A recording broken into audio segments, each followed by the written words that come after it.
한규섭 회장의 마지막 숨소리가 병실에 울려 퍼진 건 새벽 5시 13분이었습니다. 82년의 삶을 마감하는 순간 그의 손을 잡고 있던 막내딸 한이서의 눈에서 뜨거운 눈물이 흘러내렸죠. 20년 넘게 일궈온 대기업의 창업주, 지역사회의 든든한 후원자로 살아온 아버지의 마지막을 지켜보는 심정은 말로 형용할 수 없었습니다. 무일푼에서 시작해 거대한 기업을 일군 한규섭 회장의 부고 소식은 순식간에 전국으로 퍼져나갔어요. 그가 생전에 베풀었던 수많은 선행들, 지역대학에 기부한 장학금, 불우한 이웃들에게 건넨 따뜻한 손길들이 모두 이 순간 사람들의 기억 속에서 되살아났습니다. 검소한 생활을 고집하면서도 남을 위해서는 주저없이 지갑을 열었던 아버지의 모습이 이서의 뇌리에 스쳐 지나갔죠. 장례식장은 그야말로 인산인해였어요. 사회 각계각층의 인사들이 몰려들었고 지역 유지들과 병원 관계자들까지 줄을 서서 조문을 왔습니다. 한규섭 회장이 생전에 베풀었던 수많은 선행들이 이런 장례식 풍경으로 되돌아온 것이죠. 병원 직원들조차 이런 장례식 인파는 처음 봄이다라고 말할 정도였어요. 영정사진 앞에는 온갖 화환들이 빼곡히 놓여 있었고 조문객들의 발걸음이 끊이지 않았습니다. 그런데 정작 이서는 조용히 뒷자리에 앉아 아버지를 바라보고만 있었습니다. 장남인 한주영과 차녀 한윤아가 조문객들을 맞으며 분주히 움직이는 동안 이서는 마치 시간이 멈춘 것처럼 가만히 있었죠. 아버지의 영정사진 속 온화한 미소를 보며 지난 2년간의 병간호 시절을 떠올렸습니다. 형과 누나는 바쁘다며 가끔씩만 병원에 들렀지만 이서는 거의 매일 아버지 곁을 지켰어요. 항암 치료로 머리카락이 모두 빠진 아버지를 보며 함께 울었던 날들, 입맛을 잃은 아버지를 위해 죽을 끓여드렸던 밤들, 잠들지 못하는 아버지와 함께 새벽을 맞았던 수많은 순간들이 파노라마처럼 스쳐 지나갔습니다. 그때마다 아버지는 이서의 손을 꼭 잡고 고맙다, 우리 막내야라고 말씀하셨죠. 이서야, 너무 힘들어하지 마라. 아버지의 오랜 친구였던 박 사장이 다가와 위로의 말을 건넸습니다. 하지만 이서의 마음속 공허함은 어떤 위로로도 채워지지 않았어요. 아버지를 잃은 슬픔보다도 더 깊은 무언가가 가슴 한편을 짓누르고 있었습니다. 조문이 끝나갈 무렵 아버지의 오랜 비서였던 김 부장이 조용히 이서에게 다가왔습니다. 그의 손에는 작은 봉투가 들려 있었어요. 이서 양 회장님께서 당신에게만 전해드리라고 하셨습니다. 김 부장의 목소리는 떨렸고 그의 눈가에도 눈물이 맺혀 있었죠. 이서는 떨리는 손으로 봉투를 받아들였습니다. 아버지의 친필로 적힌 자신의 이름을 보는 순간 가슴이 먹먹해졌어요. 장례식이 끝나고 사흘 뒤 한규섭 회장의 유언장이 공개되었습니다. 변호사 사무실에 모인 가족들의 표정은 저마다 달랐어요. 한주영은 긴장한 듯 손을 꼭 쥐고 있었고 한윤아는 차분한 척하면서도 눈빛이 어딘가 기대에 차 있었습니다. 반면 이서는 그저 멍하니 앉아 있을 뿐이었죠. 변호사가 유언장을 읽기 시작했습니다. 한규섭 회장의 유언에 따라 상속 내용을 발표하겠습니다. 차분하고 공식적인 목소리가 사무실 안에 울려 퍼졌어요. 장남 한주영에게는 본사 지분 25%와 주요 부동산들이, 차녀 한윤아에게는 미술품 컬렉션과 예술재단 운영권이 주어졌습니다. 부인에게는 고급 저택과 평생 연금 수익이 약속되었죠. 그런데 막내딸 한이서의 이름은 어디에도 없었습니다. 변호사가 유언장을 모두 읽어내려가는 동안 이서는 점점 더 작아지는 것 같았어요. 아버지가 자신을 잊었을 리는 없는데 왜 이름이 없는 걸까요? 설마 정말로 아무것도 물려받지 못하는 건가요? 한주영과 한윤아는 겉으로는 동생을 불쌍히 여기는 척했지만 속으로는 흡족해했습니다. 이서야, 너무 실망하지 마. 아버지께서 분명 깊은 뜻이 있으실 거야. 한주영의 말에는 진심이 담겨 있지 않았어요. 오히려 상속 분쟁이 생기지 않아서 다행이라는 생각이 더 컸죠. 이서는 아무 말도 하지 않았습니다. 상속받을 게 없다는 사실보다도 아버지가 자신을 어떻게 생각했는지가 더 궁금했어요. 2년 동안 밤낮으로 간병했던 일들, 아버지와 나눈 수많은 대화들이 정말 아무 의미도 없었던 걸까요? 가슴 한편이 답답하고 서러웠습니다. 변호사 사무실을 나서는 길에 한윤아가 이서의 어깨를 툭 치며 말했어요. 이서야, 돈이 전부는 아니잖아. 아버지 마음속에서는 내가 가장 소중했을 거야. 하지만 그 말조차 위로가 되지 않았습니다. 오히려 더 공허한 느낌만 들었죠. 집으로 돌아가는 길에 이서는 김 부장이 건넨 봉투를 떠올렸습니다. 아직 열어보지 않은 그 편지가 혹시 이 모든 상황을 설명해 줄 수 있을까요? 아버지의 마지막 메시지가 과연 무엇일지 궁금해졌어요. 그날 밤 이서는 혼자 방에 앉아 봉투를 꺼냈습니다. 아버지의 손글씨로 적힌 자신의 이름을 다시 한번 바라보며 깊은 숨을 들이마셨죠. 무엇이 적혀 있을지 두렵기도 했지만 동시에 간절히 알고 싶었습니다. 아버지의 진심을 확인하고 싶었어요. 봉투를 조심스럽게 뜯는 순간 이서의 손이 미세하게 떨렸습니다. 이 편지가 모든 것을 바꿔놓을 거라는 예감이 들었기 때문이었죠. 편지를 펼치는 순간 아버지의 친숙한 필체가 이서의 눈에 들어왔습니다. 오랜 시간 동안 봐온 그 글씨체는 여전히 따뜻했어요. 편지는 이렇게 시작되었습니다. 사랑하는 내 막내 이서야. 이 편지를 읽고 있다면 아버지는 이미 너를 떠났을 것이다. 먼저 미안하다. 유언장에 내 이름이 없어서 많이 놀랐을 텐데 그건 아버지가 너를 사랑하지 않아서가 아니란다. 이서의 눈에서 눈물이 흘러내렸습니다. 역시 아버지는 자신을 사랑하고 있었구나. 그렇다면 왜 유언장에는 이름이 없었던 걸까요? 편지를 계속 읽어 내려갔어요. 지난 2년 동안 아버지 곁에서 헌신해준 너에게 고맙다는 말을 전하고 싶다. 주영이와 윤아도 바쁜 중에 시간을 내서 아버지를 찾아왔지만 진정으로 아버지의 마음을 이해해 준 건 너뿐이었다. 아픈 아버지를 위해 죽을 끓여주고 잠 못 드는 밤을 함께 지새워준 너의 사랑이 아버지에게는 가장 큰 위로였단다. 이서는 편지를 읽으면서도 믿기지 않았어요. 아버지가 정말 자신의 마음을 알아주셨구나. 그 힘들었던 시간들이 결코 헛되지 않았다는 걸 확인할 수 있어서 안도했습니다. 너는 내 유일한 위로였다. 다른 사람들은 아버지의 재산이나 명예를 보았지만 너만은 아픈 아버지 자체를 사랑해 주었다. 그런 너에게 아버지가 줄 수 있는 진짜 선물을 준비해 두었단다. 진짜 선물이라니 그게 무엇일까요? 이서의 마음이 두근거리기 시작했어요. 아버지가 자신만을 위해 특별히 준비한 것이 있다는 뜻인가요? 내가 떠나고 나면 내가 묻힌 묘비 뒤쪽의 땅을 꼭 파보렴. 그 안에 내 마지막 마음을 담아두었단다. 그것은 내가 받을 자격이 있는 진짜 유산이다. 돈의 가치로는 셀 수 없는 아버지의 진심이 담긴 선물이란다. 묘비 뒤쪽의 땅을 파라고요? 이서는 편지를 다시 읽어봤습니다. 정말로 그렇게 적혀 있었어요. 아버지가 살아생전에 무언가를 묻어두셨다는 뜻일까요?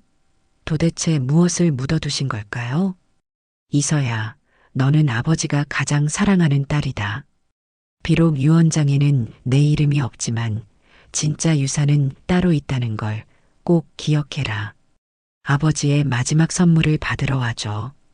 그리고 그 선물이 너에게 어떤 의미인지 천천히 깨달아가길 바란다. 편지는 사랑한다. 내 딸아라는 말로 끝났습니다. 이선은 편지를 가슴에 꼭 안고 한참을 울었어요. 아버지의 사랑을 다시 한번 확인할 수 있어서 기뻤지만 동시에 묘비를 파야 한다는 부담감도 컸습니다. 과연 무엇이 묻혀 있을까요? 아버지의 마지막 선물이 정말 무엇인지 알고 싶었어요. 장례식 다음 날 밤, 이선은 조용히 집을 나섰습니다. 손에는 작은 삽을 들고 있었고, 발에는 장화를 신고 있었어요.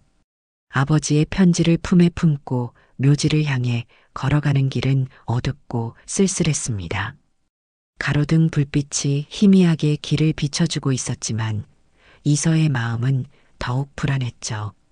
묘지에 도착한 이서는 아버지의 묘비 앞에 서서 한참을 바라봤습니다. 새로 세워진 묘비에는 한규섭 회장의 묘라고 새겨져 있었고 그 아래에는 나눔을 실천한 삶이라는 문구가 적혀 있었어요. 아버지의 삶을 한 문장으로 요약한 글귀였습니다. 아버지, 정말 여기 파면 될까요? 이선은 묘비에 대고 조용히 물었어요. 대답은 당연히 없었지만 바람에 흔들리는 나뭇잎 소리가 마치 아버지의 대답처럼 들렸습니다. 이선은 묘비 뒤쪽으로 돌아가서 땅을 살펴봤습니다. 다른 곳과 별다르게 다른 점은 없어 보였지만 자세히 보니 흙이 약간 다른 색깔을 띠고 있었어요. 최근에 파서 다시 덮은 흔적이 있는 것 같았습니다. 정말 여기구나. 이선은 작은 삽으로 조심스럽게 흙을 파기 시작했어요. 아버지의 잠든 곳을 건드리는 것 같아서 마음이 무거웠지만 편지에 적힌 대로 해야 한다는 생각이 더 컸습니다. 한참을 파내려가자 삽에 딱딱한 무언가가 걸렸어요. 이서의 심장이 빠르게 뛰기 시작했습니다. 정말 뭔가 묻혀 있었구나. 더 조심스럽게 주변 흙을 파내자 검은색 철제 상자가 모습을 드러냈어요. 상자는 생각보다 무거웠습니다. 이선은 상자를 꺼내서 조심스럽게 열어봤어요. 상자 안에는 작은 서류 가방과 몇 장의 사진, 그리고 어린 시절 이서가 그린 그림들이 들어 있었습니다. 아버지가 소중히 보관하고 있던 추억들이었죠. 하지만 가장 중요한 것은 서류 가방 안에 있는 법적 문서였습니다. 문서 제목을 보는 순간 이선은 깜짝 놀랐어요. 한이서 단독명의 비밀 신탁이라고 적혀 있었거든요. 신탁 금액은 1,000억 원이었습니다. 이게 정말일까?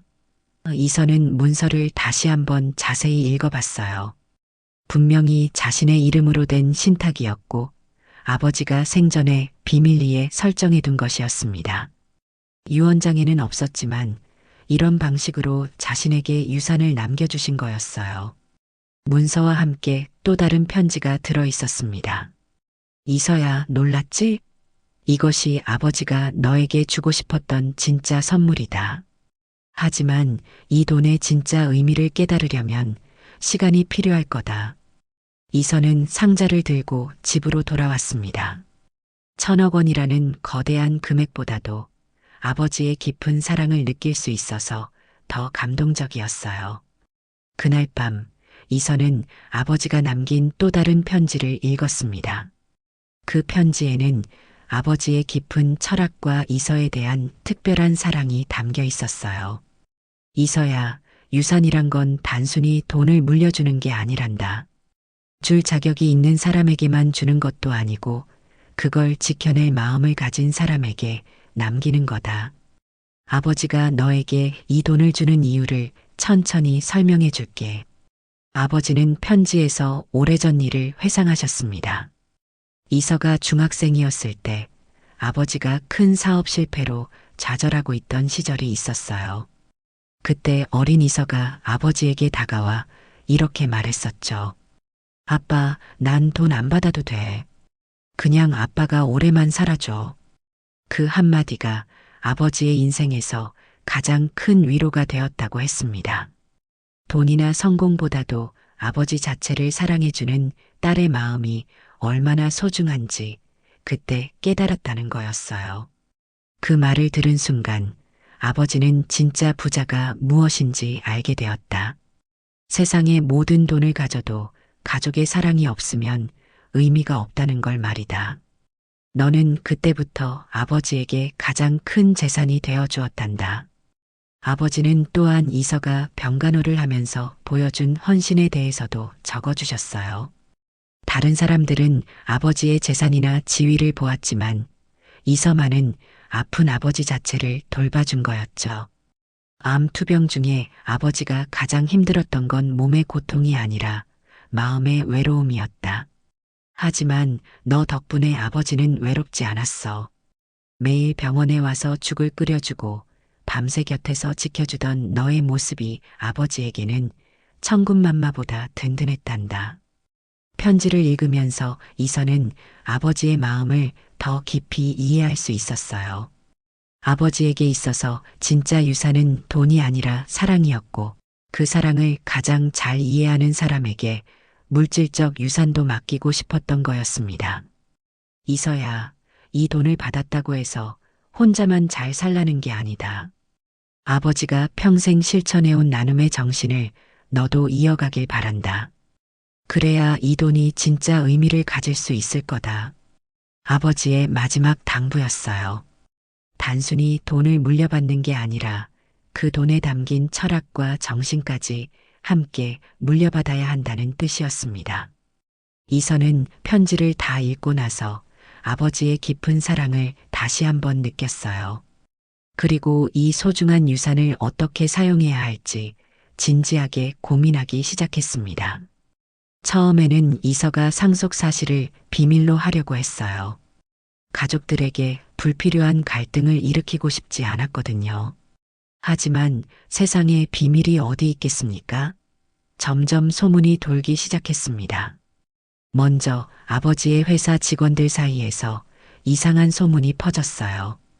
회장님이 막내딸한테 비밀로 큰 돈을 남겨뒀다더라. 처음에는 그저 추측에 불과했지만 점점 더 구체적인 이야기들이 나오기 시작했습니다.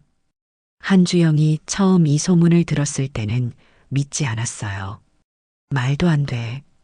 유언장에 이서 이름은 없었는데 무슨 소리야?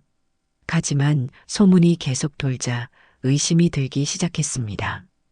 혹시 정말로 아버지가 막내딸에게만 특별한 선물을 남겨두신 건 아닐까요? 한유나 역시 처음에는 그저 근거 없는 소문이라고 생각했어요. 사람들이 너무 상상력이 풍부해. 이서가 뭘 받겠어? 하지만 마음 한편으로는 불안했습니다. 아버지가 말년에 이서를 가장 아껴했던 게 사실이었거든요. 그러던 어느 날 한주영이 직접 이서에게 물어봤어요. 이서야, 혹시 아버지가 따로 뭔가 남겨주신 거 있어? 이서는 거짓말을 할 수 없었습니다.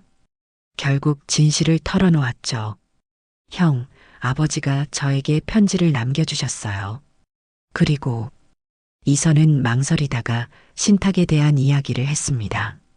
한주영의 얼굴이 순간 일그러졌어요. 1,000억 원이라고? 그게 말이 돼? 한주영은 믿을 수 없다는 표정이었습니다. 자신이 받은 지분보다도 훨씬 많은 돈을 막내가 받았다는 사실에 화가 났어요. 한유나도 마찬가지였습니다. 아버지가 왜 그런 식으로 하셨을까? 우리는 모르게 비밀로 말이야. 겉으로는 차분한 척했지만 속으로는 배신감을 느꼈어요. 형과 누나는 즉시 변호사를 찾아갔습니다. 이런 비밀 신탁이 법적으로 유효한 건가요? 하지만 변호사는 아무 문제 없다고 답했어요. 한규섭 회장이 생전에 합법적으로 설정한 신탁이었고 모든 절차가 올바르게 진행된 것이었습니다. 그럼 우리는 어떻게 해야 하나요? 한주영이 다급히 물었지만 변호사는 법적으로 할 수 있는 일이 없다고 답했습니다. 이미 완료된 신탁을 되돌릴 방법은 없었어요. 한주영과 한윤아는 집으로 돌아와서 이서를 다시 만났습니다. 이서야, 아버지가 왜 이런 식으로 하셨을까? 가족끼리 이렇게 숨기면서 말이야. 한주영의 목소리에는 원망이 섞여 있었어요. 이선은 아버지의 편지에 적힌 내용을 설명했습니다.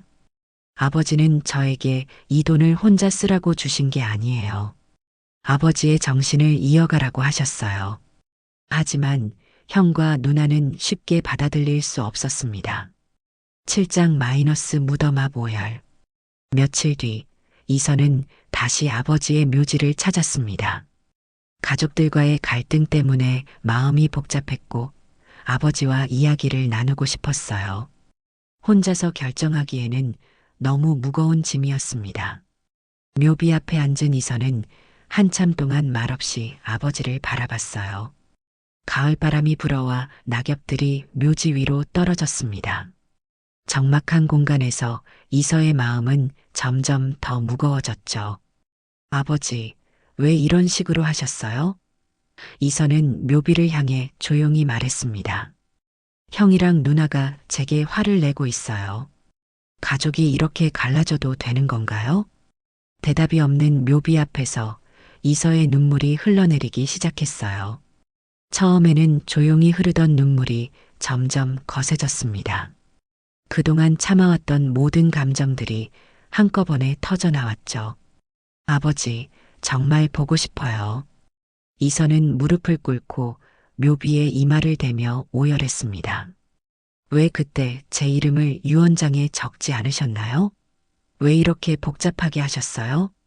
아버지가 왜 이런 방식을 택했는지 이해가 되지 않았어요. 단순히 유언장에 적어주면 될 일을 굳이 이렇게 어렵게 만드신 이유가 무엇일까요? 가족들 사이에 갈등만 생기게 하신 거 아닌가요? 정말 힘들어요, 아버지. 혼자서 이 모든 걸 감당하기가 너무 어려워요. 이서의 목소리는 점점 커졌습니다. 형과 누나는 저를 이상하게 보고 사람들은 수군거리고 아버지 없이는 정말 아무것도 할 수가 없어요. 그때 멀리서 묘지 관리를 하던 한 노인이 이서의 모습을 보고 다가왔어요. 아가씨, 괜찮습니까? 노인의 목소리는 따뜻했습니다. 이서는 고개를 들어 노인을 바라봤어요. 눈물로 범벅이 된 얼굴이었지만 노인은 다정한 미소를 지어 보였습니다. 이 묘지에서 이렇게 슬퍼하는 자식을 본 건 처음입니다. 저희 아버지세요. 이선은 떨리는 목소리로 말했어요. 한규섭 회장님 아세요? 노인의 눈이 반짝였습니다. 아, 그분 따님이시군요. 정말 좋은 분이셨는데 살아생전에 이 묘지에 자주 오셔서 다른 무덤들도 정리해 주시고 관리비도 대신 내주시곤 했어요. 이선은 처음 듣는 이야기였어요. 아버지가 묘지에 와서 그런 일들을 하셨다니요. 그분은 돈이 많으면서도 전혀 거만하지 않으셨어요. 항상 다른 사람들을 먼저 생각하셨죠. 노인이 계속 말했습니다. 따님이 묘비를 파헤치면서 오셨다는 소문도 들었는데 그 정도로 아버지를 사랑하는 자식이 있다면 그분도 천국에서 행복하실 거예요. 정말 그럴까요? 이선은 노인의 말에서 위로를 받았어요. 그럼요. 진짜 사랑이 많으셨던 분이니까 따님의 마음도 다 알고 계실 거예요. 노인은 이서의 어깨를 토닥여주며 말했습니다. 울지 마세요. 아버지가 보시면 마음 아파하실 거예요. 이서는 노인의 말을 들으며 마음이 조금 진정되었어요. 아버지의 사랑을 다시 한번 확인할 수 있었거든요. 그날 이후 이서는 아버지의 진짜 뜻이 무엇인지 깨닫기 시작했어요. 단순히 돈을 물려주신 게 아니라 그 돈을 통해 아버지의 정신을 이어가라는 뜻이었습니다. 나눔의 철학을 실천하라는 마지막 당부였죠. 이서는 신탁받은 돈으로 한규섭 암환자 후원재단을 설립했습니다. 아버지가 알았던 암으로 고생하는 환자들과 그 가족들을 돕는 재단이었어요.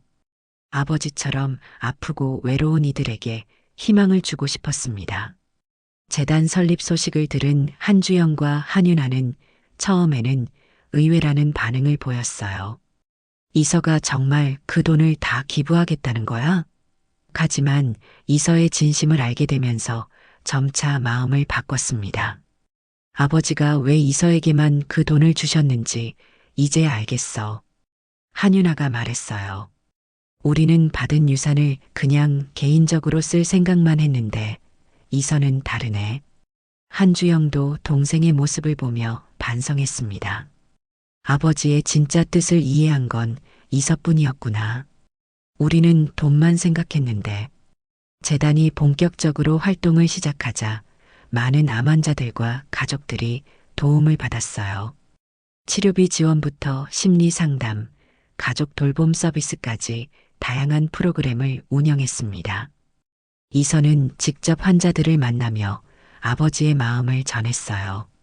저희 아버지도 같은 병으로 고생하셨어요. 그때의 아픔을 알기 때문에 여러분을 도우고 싶습니다.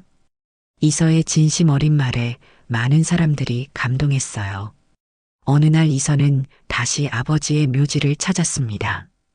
이번에는 눈물이 아니라 감사한 마음으로 아버지를 찾아뵌 거였어요. 아버지, 이제야 아버지의 뜻을 알겠어요.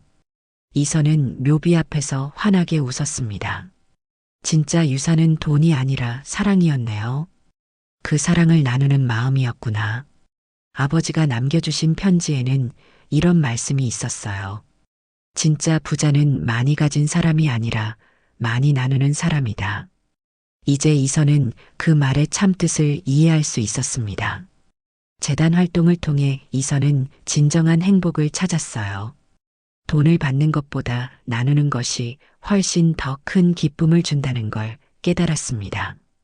아버지가 평생 실천하셨던 삶의 방식을 이제 자신도 따라가고 있었어요. 한주영과 한윤아도 이서의 재단 활동에 동참했습니다. 각자가 받은 유산의 일부를 재단에 기부하며 아버지의 뜻을 함께 이어갔죠. 가족들 사이의 갈등도 자연스럽게 해결되었어요.